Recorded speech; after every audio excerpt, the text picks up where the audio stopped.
Bonjour, nous allons étudier aujourd'hui le chapitre 12 correspondant à la réaction inflammatoire, un exemple de réponse innée.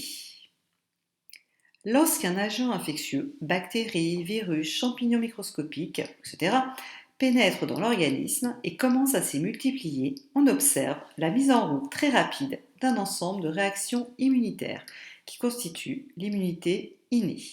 La réaction inflammatoire aiguë est un des mécanismes essentiels de l'immunité innée. Nous allons pouvoir répondre à la question suivante: comment la réaction inflammatoire aiguë permet-elle à l'organisme de lutter contre les agents infectieux? Nous allons voir dans une première partie les caractéristiques de l'immunité innée. Tout d'abord, nous verrons les cellules impliquées dans la réaction inflammatoire. Cette photographie représente une observation microscopique d'un frottis sanguin. Le sang est composé de plusieurs parties. D'une partie liquide, appelée plasma, qui correspond à la légende de gauche, et de deux types de cellules sanguines, les globules rouges, appelés aussi hématies, qui correspond à la cinquième légende de droite. Ce sont des cellules qui ne possèdent pas de noyau et ont pour rôle de transporter le dioxygène. Puis le sang est aussi composé de globules blancs ou leucocytes. Il existe plusieurs types de leucocytes.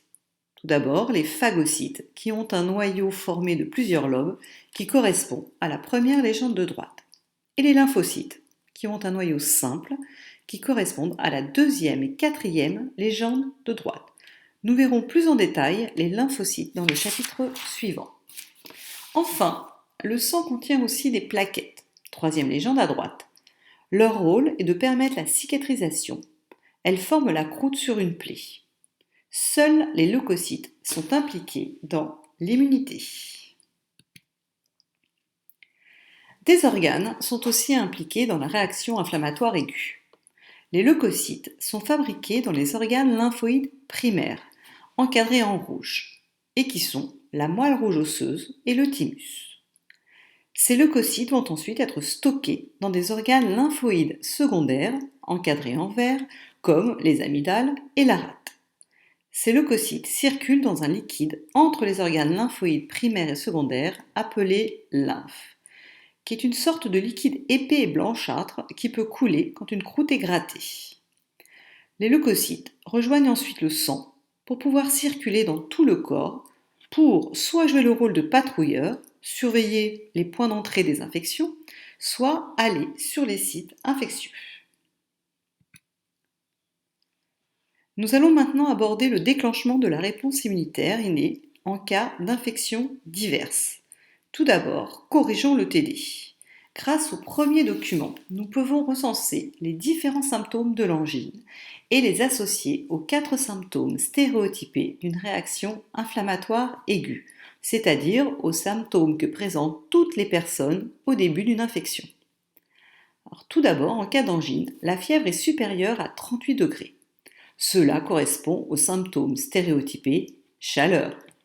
La rougeur de la gorge correspond aux symptômes stéréotypés rougeur. La chaîne à la déglutition, on a une gêne pour avaler, appelée dysphagie, et lorsque cette gêne devient douloureuse, odynophagie, cela correspond au syndrome stéréotypé douleur. Enfin, l'augmentation du volume des amygdales et des ganglions à la base du cou correspondent aux symptômes stéréotypés gonflement.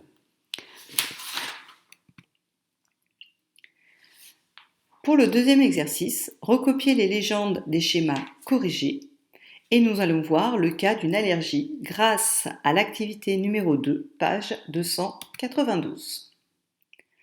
Là encore, nous pouvons retrouver les 4 symptômes stéréotypés, identiques pour toutes les personnes. Tout d'abord, l'épaississement de l'épiderme entraîne un gonflement et une douleur. L'invasion des leucocytes dans le tissu conjonctif du derme entraîne un gonflement. La dilatation des vaisseaux sanguins ainsi que l'arrivée des granulocytes, qui sont des leucocytes, entraîne une rougeur et un effet de chaleur. Nous allons pouvoir ainsi définir la réaction immunitaire. L'immunité innée est un ensemble de réactions intervenant rapidement dans les nombreuses situations potentiellement dangereuses pour l'organisme. Ces réactions sont mises en œuvre en moins de 24 heures en des circonstances variées. Contamination par un agent infectieux, présence de cellules cancéreuses, lésions tissulaires et allergies. Quel que soit le facteur qui l'a déclenché, la réaction inflammatoire aiguë se manifeste toujours par 4 symptômes stéréotypés. Un gonflement, une rougeur, une douleur et une augmentation de la température au niveau du site infecté ou lésé. Ces symptômes correspondent à la réponse de l'organisme à son agression et constituent une première ligne de défense. Maintenant, voyons comment se déclenche la réaction inflammatoire.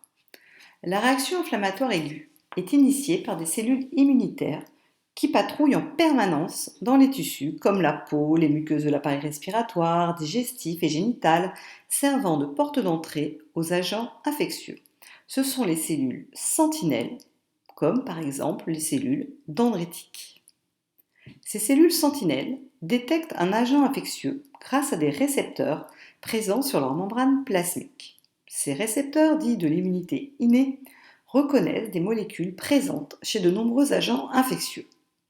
Suite à cette reconnaissance, les cellules sentinelles sont activées et synthétisent des molécules appelées médiateurs chimiques de l'inflammation. Ces molécules permettent le déclenchement de la réaction inflammatoire en dilatant les vaisseaux sanguins et l'arrivée en masse de cellules de l'immunité innée sur le site inflammatoire. Ces cellules libèrent à leur tour des médiateurs chimiques, provoquant le recrutement d'autres cellules immunitaires sur le site de l'inflammation. C'est le phénomène d'amplification responsable des différents symptômes liés à la réaction inflammatoire. Le schéma récapitulatif est à dessiner sur une feuille. C'est un schéma qui récapitule le déclenchement de la réaction inflammatoire réalisée par une élève.